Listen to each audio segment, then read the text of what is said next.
Give thanks and praise. Welcome back, folks. All right, we're gonna really cram in as much as we can. Please hit me up with questions. I cut so many corners.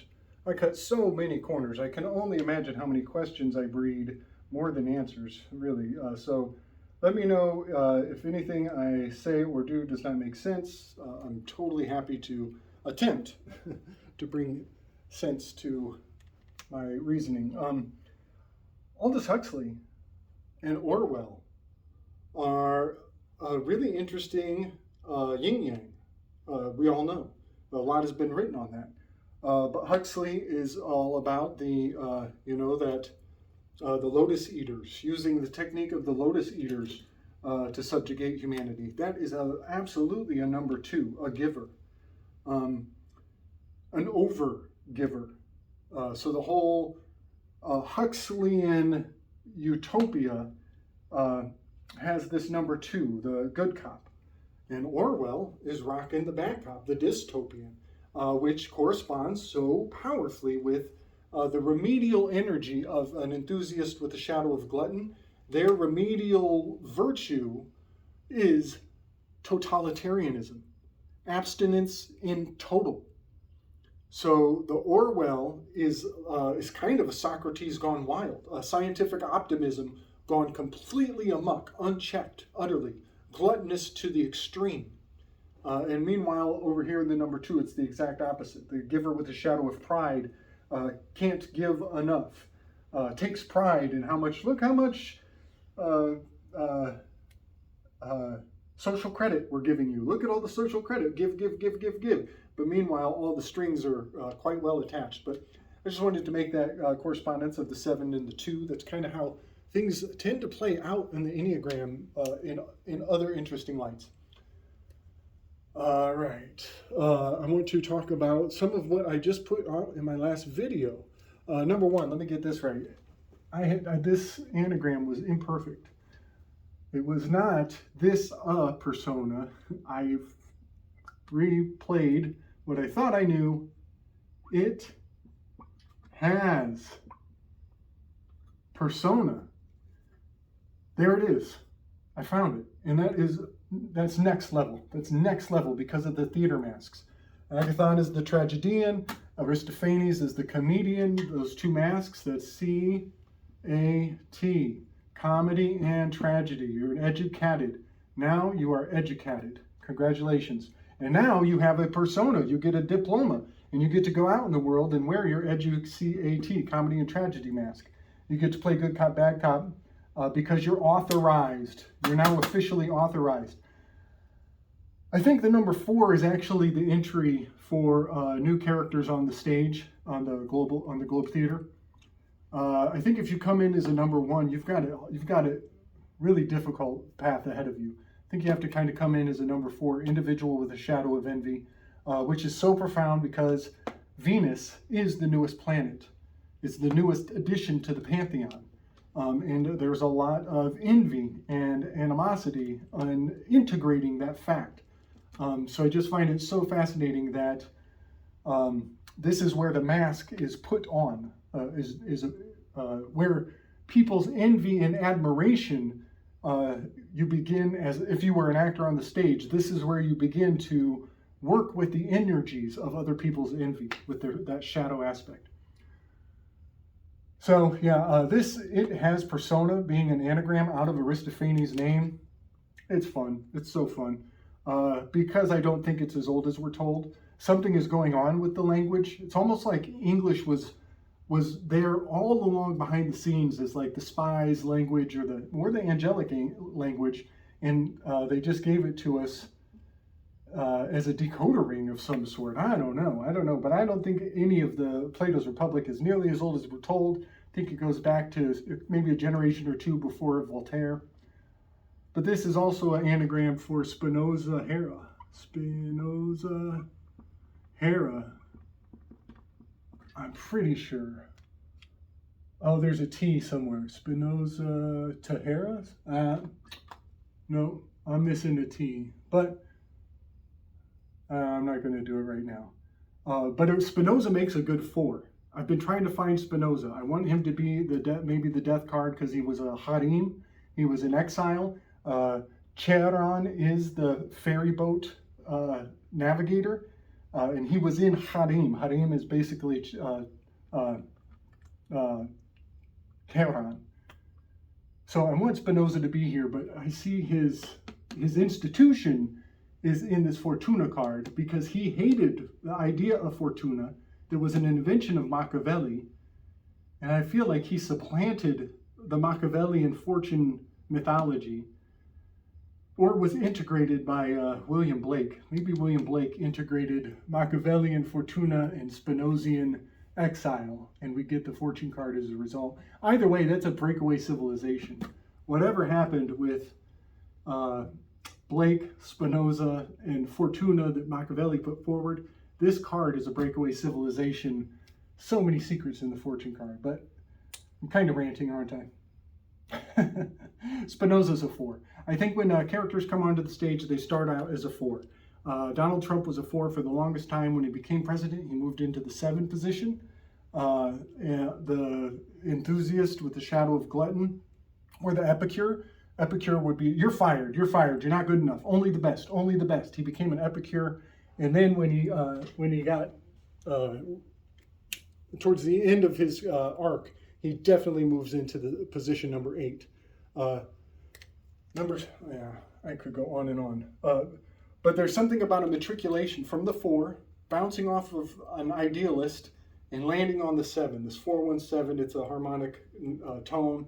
There's something going on with going from the 4 to the 7 because Elon Musk was a 4 for the longest time. And when he bought Twitter, he followed exactly in Trump's footsteps. He went from a 4, he became a number 7. When he put on that goat, the goat vest and came out of the chariot, he was totally embodying all aspects. So the goat is the king, is the emperor card, is in Aries, and then he does a ritual coming out of the chariot. The chariot is Cancer. So he went from a 4 to a 7 when he bought Twitter. And Trump had already made a vacancy, had moved into the 8, so that Elon could fulfill that seat. There are other characters who are number 7s. It's not like there's only one of any of these seats. There are other characters on the world stage. Putin is a 7. Musk is a 7. Obama is a 7.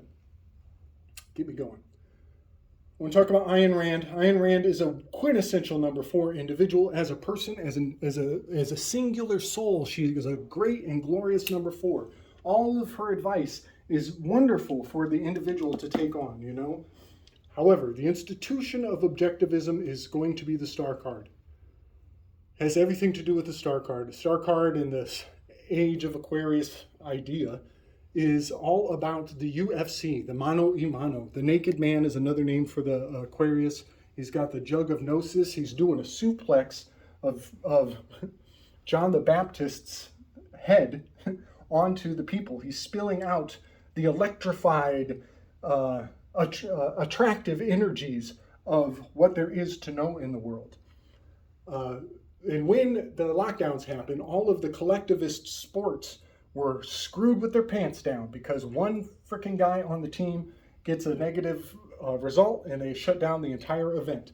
They were collapsing the old and they were big up in the new. And the new is going to be mano a mano UFC style.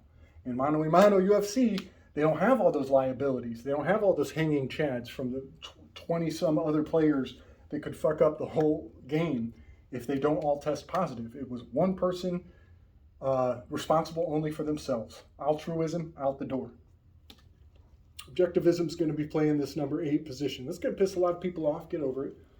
Michelle Obama is going to come up in here. She's going to step on the number 8, and everybody's panties are going to be in a wad. It's going to be so fucking funny. The reason why this is great is because this is the provocateur. This is always the provocateurs. These are the ones that we love to, not Kate. We don't Kate. We hate. H8. This is resentment. This is vitriol. This is the challenger that makes room in the collective to reappropriate how we can talk and discuss things. So we can even have a term like the gender trans investigation circulating so people can start to ask valuable questions. This is the Overton window. This is the discernment. And we should be very grateful to Ayn Rand. We should be grateful to Michelle Obama. Some of the best jokes come out of these fools. We should be grateful even to Crowley, because he made it possible. He made such appalling maneuvers on the minds of the collective that I can actually make jokes about these sports enthusiasts who want to fight over Mike Ditka versus the Packers, and they're not even going to realize that the whole thing is over-sexualized sublimation of the homoerotica that sports actually is. And we can talk about that now. I can make these claims and nobody's going to string me up. So yeah, the Overton window is constantly being adjusted by those who we hate and what we consider unacceptable. Sex in the City. Sex y siete. Sex in the City. Iron is 7. Iron is siete. That's the city. And she's Rand. Ayn Rand, Sex in the City, was marketed. It was marketed. They do things with these people's life works after they're gone that would have them flip-flopping in their graves. Ayn Rand, the persona, is a number 4 quintessential. But she had to make that dollar. She had to sell her brainchildren to the collective to adjust the Overton window. And so Sex in the City is actually a manipulation of the sexy, the loyalists, into the cities, the sietes, the collectivism. I'll bring some graphics forward. I don't think Ayn Rand would be stoked to see what Sex in the City had how they morphed the technology that she put forward. But they do that to all these people, so that when I talk about Ayn Rand and objectivism, they think I'm talking about the person. That's not what's up. I'm talking about the technology that came out of them after they were gone. It's so hard. That's the Oswald effect. When we use the one person's name, when I talk about Aristotle probably gave us this Enneagram, people think that it came from one person. It came from entire schools upon schools that were based on Aristotle, which have had a lot of changes and alterations. Ayn Rand, she's totally the star card. James Valiant is a spokesperson for objectivism. He is awesome. He's wonderful. Love that guy. Valiant is a fascinating name, as valiance is the virtue of a number 6, a loyalist with a shadow of fear. James Valiant is a spokesperson for Ayn Rand's personal work. He knows her on an intimate level that nobody else has access to. He read her personal diaries. He has so much to teach. I highly recommend his work. He's also done a lot of work on Tacitus Flavius family, manufacturing the Christ. So I'm just putting him in this number 6 position because much like the Alcibiades Anteros, unrequited love, dancing into the symposium and plopping down in this siege perilous, Valiant is in that position. He has a certain affiliation, an attraction to that challenger, that number 8. And valiance is the remedial virtue of a loyalist with a shadow of fear. There are other James, by the way, James's brother, and this is the card for twins. This is the 2 twins. Very fascinating. His name is essentially a complete encode of all things about the 6 and the 15 man-nut cities, where everybody's going to go into their solipsistic YouTubes, as in Neo woke up in a YouTube. That's how the man-nut cities are going to operate. So yeah, this is a migration of souls into a solipsistic worldview. Take it or leave it. I want to talk about Schopenhauer's spell. Starts with Descartes. Descartes did the mind-body split. This is the dilemma. Dilema. Hope I'm saying that right. Spelling that. The dilemma, mind-body split. Okay, so note, scar. Descartes. Discard. Means to discard, to throw away, unwanted. I've done a lot of research on Descartes and his name. He had a genius spirit, a daemon, if you will, and it is Auriga the charioteer, who was discarded, who was kicked out of Olympus down to Mount Etna. That is the boot of Italy kicking the island of Sicily. Auriga, Hephaestus, Vulcan, Erichthonius, all of those characters are a mind-body split. They have serpent body and a brilliant head. So they exemplify the two-mindedness of humanity, that some people answer to their lower urges and some people have a higher calling. We're not even going to talk about the eunuch class and how they split the homunculus of the collective into dickless, the dickless, and the hard labor class. All right. That split happens right here. The body is in Taurus. That is Auriga the charioteer. His constellation is right here. The double terminated Taurid meteor showers, much like a Herkimer diamond, is like it's like going into warp speed, but in two tunnels at the same time. If you look at the shape of that meteor shower, one is sourcing out of Taurus, the other is sourcing out of Aries. This is fire, this is earth. This is your body, this is your head. That split, the dilemma of the split is articulated by the double terminated Taurid meteor showers, which I'm still trying to suss out where that takes place. It's a 3-day event. It's somewhere near Hercules. I'm finding it closer to Libra and even almost into Virgo, but I need to suss out the date on when that double terminated meteor shower happens, because I think it has a great deal to do with the 9/11 double towers, two towers collapsing. But that dilemma, that mind-body split that Descartes institutionalized, it has a lot to do with people rolling around on carts, the Romas, rolling around, living in wagons, getting things done without really going anywhere, being in a seated position and getting immense amounts of work done. That was a boon to the agricultural class when they put the wheel on the cart in, so they could plow the fields. Also, Bostrophodon is as the ox plows. So the ox goes right to left, it drops down, it goes left to right, it drops down, it's going both ways. So to be of two minds is also to be able to read in two directions. Very fascinating what that split does. I've spent a lot of time in my life reintegrating my mind and my body as a martial artist. And you can tell that because I talk with my hands so much. So yeah, the mind-body split is the dilemma. It is to be of two minds. Schopenhauer came along and he launches his porcupine dilemma, sometimes called the hedgehog dilemma. This is fascinating because the hedgehog is animal magnetism used to read auguries. I will get into that, but the porcupine dilemma is a group of theoretical group of porcupines. They had to come together because of the dark winter. They couldn't get too close because they kept jabbing each other, and they couldn't be too far away because there was no warmth. And as a result, the entire experiment goes through a collapse. They unleashed Schopenhauer 500,000 ways from Friday on the masses, and they didn't have the context to see that the porcupine is the echinoderm, it is the sea urchin, it is all of the spiky pokey things. It is the she drake as well, and which relates to the drachma. The drachma collapsed in the same year that the housing crash.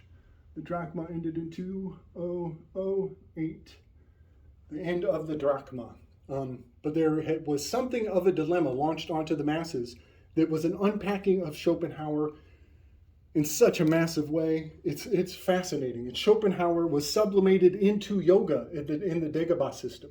So all of the isolation and going into lockdowns was giving everybody a bit of a Dagobah moment where you go into the cave, chop off the head of your shadow, and guess what? You're looking at your damn self. Emergent scene. With a picture of a sea urchin, if you project me onto the sea urchin, the whole thing becomes emergency. So you're seeing a sea urchin, you're being told it's an emergency, and the only thing missing is for you to project the self into the situation. Everybody's vanity was drawn out. The fishhook took onto your humors, and they caught you by your vanity. and they pulled you into a trap so that you would think that the emergency of the sea urchin had anything to do with the me. And that's just not the case, is it? This is the E equals MC squared. This seeded the whole idea. E equals MC scared. Everybody got scarred. Everybody got discarded when the emergency C equals MC scared popped out. This is the seed of not only relativism, it's also, this is the spectacle. One of the profound aspects of what E equals MC squared does to science is it gives everybody the narrative that all of these stars, much like the eyes of God or the spectacle or even the opinions, the pine needles of God, him opining on you and judging you, that it's actually all those stars are dead. And the collapse of the star just hasn't gotten to you yet. You haven't gotten the news. But someday, the collapse of that star is going to flicker out and all these stars are going to come falling down around our ears. This is the E equals MC squared that was turned into the emergency sea urchin of me. And everybody had to give up their sacrifice for the sake of the collective. Sacrifice is absolutely a sublimated inversion of safe and secure. Safe, secure, sacrifice, same fucking word. The over-secularized, God-shaped hole in the heart of everybody heard the word safe and secure, which they have no fucking right to. Nobody will ever have a right to safety or security. That's not guaranteed. It can't be. It's a false dream. You don't get safety, you don't get security, and you sure the fuck don't get sacrifice. It has no value. This is all illusion. Sacrifice and safe and secure is a sublimation of the Protestant work ethic. Everybody has the God-shaped hole in their heart, and they have to go into service so they can fulfill this infinite chasm, this void, the siege perilous, so they can feel worthy. And they sacrificed each other in the ability to even connect to your fellow man. And the altruism went out the window. And next you're going to move into your 15 man-nut cities. It is so fascinating what just happened to all of us. The sea urchin emergency of E equals MC squared. It's like this vast riddle. And every time I look at it, I can take all of the syllables. Rebus. Everybody look up rebus. I'll try to bring a graphic on a rebus. A rebus is when you rearrange the syllables of the word and there are subliminal other messages within the word. Well, somehow I spin myself into a whirlwind when I look at safe, secure, sacrifice, E equals MC squared, and the sea urchin plus me.